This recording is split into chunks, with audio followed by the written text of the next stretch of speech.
story, a little bit of context. I had my daughter when I kind of had the story time for you guys, so everything happens for a reason. So my laptop, and I'm like, I am ready to go to school and get a degree. Your girl's gonna be a counselor, a psychologist, a therapist. So I go into school on a Monday. So my schedule was Monday, Tuesday, Wednesday, and Thursday. I would do the 7:30 to 11, and I'd be off from school on Fridays. So I had 4 classes in total that I was taking. So I had my English class on Monday and Wednesday.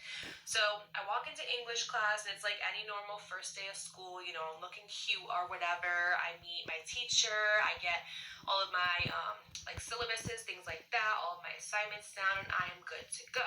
Now, as time goes on, you know, like when you're going to school and it's like the first week you look really, really cute, and then after that you look like low-key homeless, like 98% of the time, but like that 2% of the time you look really cute. I'm not trying to look cute for anybody, because I had class at 7:30 a.m.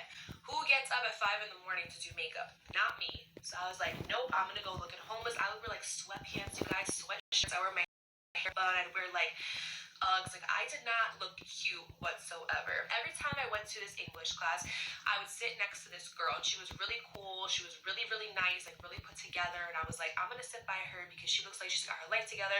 Maybe she can help me get mine together, or maybe we can just, you know, like coexist and do like assignments and stuff like that. Every day, this boy came into class and sat next to her. So it would be like me, it would be the girl, and then it would be this boy. The boy in the story, we're going to call Jose.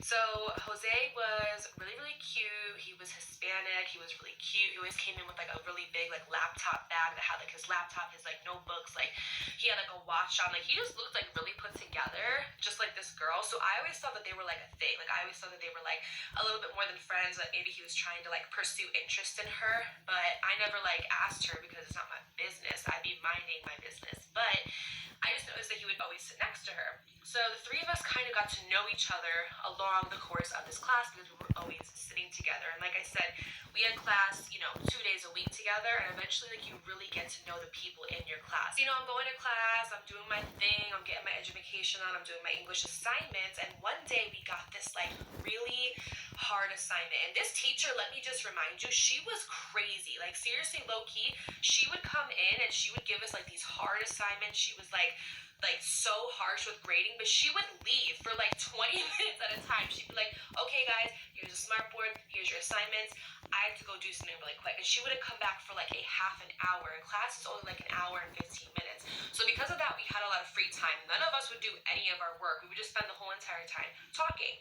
So I kind of got to know Jose and this girl a little bit more, because not only did we always sit together, but we would just chat it up all the time, shoot shit, just talk about this class, like, oh my god, this teacher is crazy, like these assignments are so hard. Like she was the most, like the harshest grader, but she did not teach us anything. It was like, either in college you get those like amazing teachers that you like write books about, and then you get the teachers that it's just like, why are you here? Like, why did you pick this as a career choice? I need an explanation. So this one day came around, and like I said, we had gotten this like really, I can't remember for the life of me what it was. I think it was some like really hard, outrageously long essay that we had to do for this class, and our teacher assigned it to us, and we were all like super freaking annoyed. So we were just sitting there, we were just kind of like talking shit, basically being like, oh my god, this teacher's ridiculous, like how are we gonna do this, and all of this stuff. And this boy was literally like so slick. So basically he prefaced it being like, listen, you know, this project's gonna be really hard, so I think that we should all like exchange numbers. That way, like, you know, if we have like questions or anything, we can like text one another. We were not assigned partners for this project. It was an individual project, but he was so slick with doing that. And I'll never forget, he put on like a little piece of like green like sticky note paper his number with his name, and he put Jose with like a cute little like smiley face and a heart, and I was like, ooh, Jose likes me. No, I'm just kidding. But he gave me his number, and I was like, okay, cool. So I remember we finished the remainder of the class, I packed up my stuff, and I went to my car. And the minute I went to my car, I texted him, and I was just like, hey, it's Dakota. And from that day on, we started texting, I kid you not, like literally every day. Every single day we would text. And first it was just like nothing above surface level. It was just like stuff about class or stuff about like our assignment that we were doing, or like, I don't know, we would just talk about school basically. But then after that slowed down, it quickly turned into like flirtatious banter back and forth, which if you know me, you know that like I love somebody that can banter back and forth with me.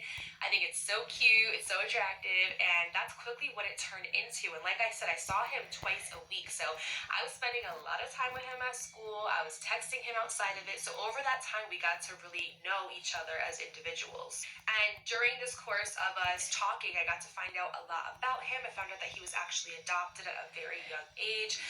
He was a Marine, but he was currently in the reserves. He worked in the, so when you go to like a college, university. I was at a community college, by the way. I don't think I mentioned that, but they have a specific area for like Army veterans, and it's basically like a whole program, and it's for people who are like in the reserves or just in the military in general, because you go through a different route when you're in the military and you sign up for college courses. So they had like a